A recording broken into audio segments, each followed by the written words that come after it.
Dengar sini baik-baik. Kau sangka bila kunci rumah sudah di tangan, maka hari tua kau sudah selamat. Hakikatnya, ramai pesara hari ini sedang merana di dalam istana sendiri sebab poket mereka sudah mati. Kita semua dididik untuk ikat perut 30 tahun, bayar ansuran semata-mata nak pastikan ada satu alamat tetap yang boleh dibanggakan. Tapi, cuba kau bayangkan sebuah tempayan besar yang sangat cantik, tapi di bawahnya ada lubang halus. Rumah itu gah, tapi kau tak boleh makan batu bata.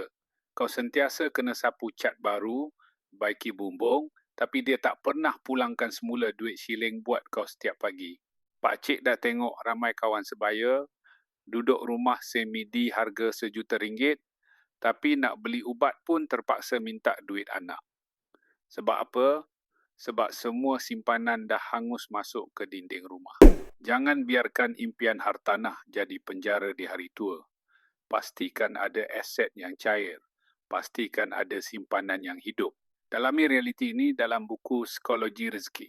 Kalau engkau baca versi e-book, lebih mudah, lebih cepat. Ilmu ini yang akan pastikan kau pencen dengan maruah, bukan sekadar bumbung yang indah.